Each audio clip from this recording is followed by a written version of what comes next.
নমস্কার, আমি স্বপন। নিউজ নয় ভারতে আপনাদের সকলকে স্বাগত। এই মুহূর্তের সবথেকে বড় খবর, পৌরসভার নিয়োগের যে দুর্নীতি, সেই নিয়োগ দুর্নীতির চার্জশিট দিয়েছেন সিবিআই। সেই নিয়োগ দুর্নীতির চার্জশিটে আমরা দেখতে পাচ্ছি এপি সেন্টার হিসেবে নাম উঠে এসেছে দক্ষিণ দমদম পুরসভা। আর এই সিবিআই তারা দাবি করছে যে এবিএস ইনফোজোন অয়নশীলের যে সংস্থা, তার হাত ধরেই গোটা দুর্নীতিটা হয়েছে। কিন্তু তথ্য প্রমাণ বলছে এবিএস ইনফোজোন অয়নশীলের এই যে সংস্থা, এর পেছনে আরো নাম রয়েছে, বড় নাম রয়েছে। সেই নাম কি? মন্ত্রী ব্রাত্য বসু, তার কোম্পানি ব্রাত্যজন প্রোডাকশন প্রাইভেট লিমিটেড। এই ব্রাত্যজন প্রোডাকশন প্রাইভেট লিমিটেডে বিপুল কালো টাকা সাদা করা হয়েছে। অভিযোগ উঠেছে দেবাশিস বন্দ্যোপাধ্যায়, এই ব্রাত্যজন প্রোডাকশন প্রাইভেট লিমিটেডের তিনি director, one of the director Barun Nandi, director Abhijit Kar, director Paulami Basu, Bratya Basu স্ত্রী। এই গোটা বিষয় নিয়ে আজকে আমরা আলোচনায় ঢুকবো। যে আমরা দেখতে পাচ্ছি যে MCA, ministry of corporate affairs, তার তথ্য বলছে যে ব্রাত্যজন প্রোডাকশন প্রাইভেট লিমিটেডে সুপরিকল্পিতভাবে টাকা পাচারের যন্ত্র হিসেবে তাকে ব্যবহার করা হয়েছে মন্ত্রীর এই ব্রাত্যজন প্রোডাকশন প্রাইভেট লিমিটেড কোম্পানিকে। অর্থাৎ মন্ত্রী, অভিনেতা, নেতা ব্রাত্য বসু, তার যে ব্রাত্যজন প্রোডাকশন প্রাইভেট লিমিটেড, যেটা দিয়ে তিনি থিয়েটার করেন, সেই তার যে থিয়েটার দলের গ্রুপ, সেই ব্রাত্যজন, সেটাকে তিনি ব্যবহৃত করেছেন কালো টাকা পাচার করার, কালো টাকা সাদা করার যন্ত্র হিসেবে। অর্থাৎ গ্রিন রুমে কালো টাকা। আমরা যা দেখতে পাচ্ছি যে তথ্য প্রমাণ যা বলছে, মন্ত্রী ব্রাত্য বসুর 2016 সাল পর্যন্ত এই ব্রাত্যজন প্রোডাকশন প্রাইভেট লিমিটেডের 16-17 সালে আয় কত ছিল? কোম্পানির আয় ছিল 0। আপনারা দেখতে পাচ্ছেন ফাইলিং বা ফি বাবদ খরচ কত হয়েছে? 1315 টাকা ফাইলিং ফি বাবদ খরচ দেখানো হয়েছে। সেই কোম্পানি দুর্নীতির যখন সময়কাল 2017-18, যখন দক্ষিণ দমদমের নিয়োগটাকে ম্যানেজ করেছে এই অয়নশীল, সেই সময় আমরা কি দেখতে পাচ্ছি? সেই অর্থবর্ষে মন্ত্রীর কোম্পানিতে ঢুকছে 1,70,37,620 কোটি টাকা ঢুকে পড়লো মন্ত্রীর ওই কোম্পানির অ্যাকাউন্টে ঢুকে পড়লো। আমরা কি এতে সন্দেহ হওয়ার কি কারণ আছে? কারণ প্রথম কারণ হচ্ছে যে এই এত টাকা হঠাৎ করে এই থিয়েটার দলের রোজগার হওয়া, এটা নিশ্চয়ই থিয়েটারের টিকিট বিক্রি করা হয়নি। তারা কি দেখাচ্ছে? তাদের রোজগার কি দেখাচ্ছে? তারা দেখাচ্ছে যে ব্যালেন্স শিটে কি দেখাচ্ছে? বলছে সার্ভিস চার্জ রিসিভড, বলছে এটা সার্ভিস চার্জ রিসিভড। এই যে একটা ধোঁয়াশা মার্কা কথা বলা, এই সার্ভিস চার্জ, কে কাকে সার্ভিস চার্জ দিচ্ছে, এই যে ধোঁয়াশা মার্কা কথা, এখান থেকেই প্রশ্ন তৈরি হয়েছে। তাহলে কি এই অভিনেতা নেতার ব্রাত্য বসু, তার এই ব্রাত্যজনকেই কি কালো টাকা সাদা করার যন্ত্র হিসেবে ব্যবহৃত করা হলো? নথি কি বলছে? নথি বলছে যারা পৌরসভায় বসে কর্মী নিয়োগ ফাইলে সই করছে, তারাই মন্ত্রী প্রাইভেট লিমিটেড কোম্পানির ডিরেক্টর। কনফ্লিক্ট অফ ইন্টারেস্ট এখানে দিনের আলোর মতো পরিষ্কার। কে কে কে তার নাম কি? প্রথম নাম হচ্ছে দেবাশিস বন্দ্যোপাধ্যায়। ক্ষমতার কেন্দ্রবিন্দুতে এই দেবাশিস বন্দ্যোপাধ্যায় 15 নম্বর ওয়ার্ডের কাউন্সিলর। কয়েকদিন আগে তিনি পদত্যাগ করেছেন। তার পদত্যাগের পেছনেও কিন্তু খেলা রয়েছে। এই পুরো খেলাটা ব্রাত্য বসু খেলেছেন বলে মনে করা হচ্ছে। কারণ এই দেবাশিস বন্দ্যোপাধ্যায়ের সঙ্গে ওখানকার তৃণমূল কংগ্রেসের নেতা প্রবীর পাল, দেবাশিস বন্দ্যোপাধ্যায়ের ডাকনাম ফুচু, আর প্রবীর পালকে কেটি ওরফে কেটি বলে ডাকা হয়। প্রবীর পাল ওখানে দাপট আছে, খুব দাপটের সঙ্গে তিনি রাজনীতি করেন। এই প্রবীর পালের সঙ্গে দেবাশিস বন্দ্যোপাধ্যায়ের একটা লড়াই রয়েছে।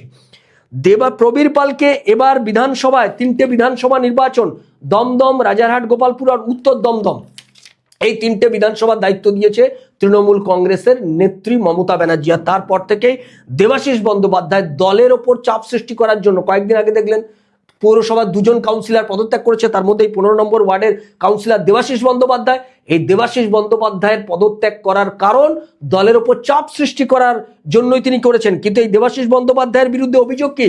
নিয়োগ দুর্নীতিতে তার বিরুদ্ধে অভিযোগ যে তিনি যখন দক্ষিণ দমদম পুরসভার তৎকালীন সিআইসি স্টোর হেলথ, তার মেমো নাম্বার হচ্ছে SDM 0309, সেই অনুযায়ী অয়নশীলকে নিয়োগ করার একচ্ছত্র পাওয়ার অফ অ্যাটর্নি ছিল এর হাতে, এই দেবাশিস বন্দ্যোপাধ্যায়ের হাতে।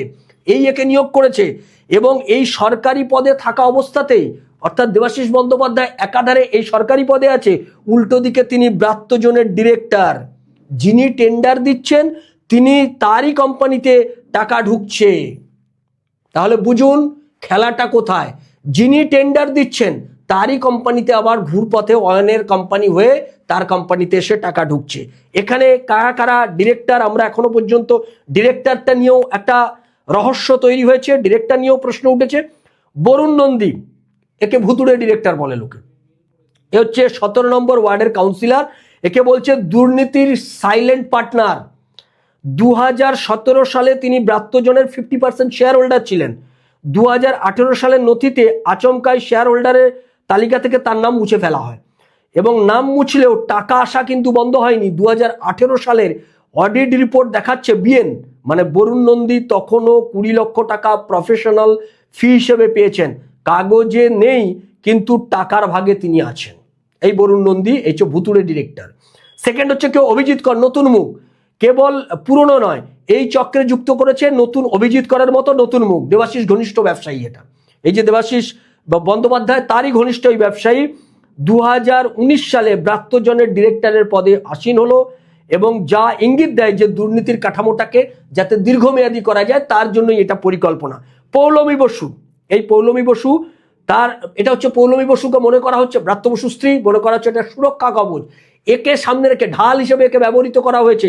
বলছে যে এই পুরো অপারেশনটাকে বিশ্বাসযোগ্যতা দেওয়ার জন্যই বোর্ডে রাখা হয়েছিল মন্ত্রীর স্ত্রী পৌলমী বসুকে। তারই উপস্থিতিতে এই প্রাইভেট লিমিটেড কোম্পানিকে এমন একটা রক্ষা কবচ দেওয়া হয়েছিল যার আড়ালে দেবাশিস বরুণের মতো ঠিকাদাররা নিশ্চিন্তে তাদের অপারেশন চালিয়ে যেতে পারে। এখন প্রশ্ন উঠছে আপনাদের যে মানি লন্ডারিং হয়েছে এই বিষয় সম্পর্কে আপনাদের কাছে কি প্রমাণ আছে, নমুনা কি?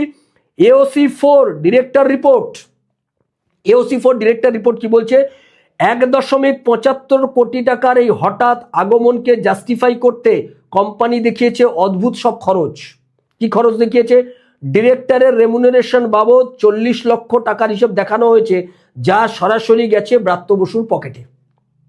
ডিরেক্টরের রেমুনারেশন হিসাবে 40 লক্ষ টাকার খরচ দেখানো হয়েছে। দুই হচ্ছে ড্রামা টিম, বেনামি শিল্পীদের নগদ বা ক্যাশে দেওয়া হয়েছে 28,29,000 টাকা। 28,29,000 টাকা। অর্থাৎ এই যে টাকা, এই টাকাটা কোথা থেকে এলো এটা নিয়েই প্রশ্ন উঠেছে। মন্ত্রী ব্রাত্য বসু, যিনি থিয়েটারে, নাটকে, মঞ্চে দাঁড়িয়ে আপনাকে নীতি নৈতিকতার কথা বলেন, মানুষের অপরাধের বিরুদ্ধে তিনি তার প্রতিবাদকে সোচ্চার করেন, অন্যায়ের বিরুদ্ধে প্রতিবাদে সোচ্চার হন, থিয়েটারের মঞ্চে দাঁড়িয়ে যিনি আমাকে আপনাকে সমাজের যে অব্যবস্থাগুলো রয়েছে, অনৈতিকতাগুলো রয়েছে তার বিরুদ্ধে তিনি থিয়েটারে মঞ্চে সোচ্চার হন, সেই ব্রাত্য বোস, তার থিয়েটারের যে দল ব্রাত্যজন প্রোডাকশন প্রাইভেট লিমিটেড, অভিযোগ উঠছে সেই ব্রাত্যজন প্রোডাকশন প্রাইভেট লিমিটেডে সুপরিকল্পিতভাবে সেখানে টাকা পাচারের যন্ত্র হিসেবে সেটাকে ব্যবহার করা হয়েছে। এখন আমাদের নজর থাকবে যে দেবাশিস বন্দ্যোপাধ্যায় যাকে মনে করা হচ্ছে কিংপিন, এই দুর্নীতির কিংপিন, সেই দেবাশিস বন্দ্যোপাধ্যায় যিনি কয়েকদিন আগে পদত্যাগ করেছেন, ব্রাত্য বসু, বরুণ নন্দী, অভিজিৎ কর, পৌলমী বসু সহ এই যে ডিরেক্টররা রয়েছেন তাদের ব্যাপারে কেন্দ্রীয় তদন্তকারী সংস্থারা শেষ পর্যন্ত কি পদক্ষেপ করে আমাদের সেদিকে নজর থাকবে। আপনাদের নজর থাকুক নিউজ নয়া ভারতের পর্দায়।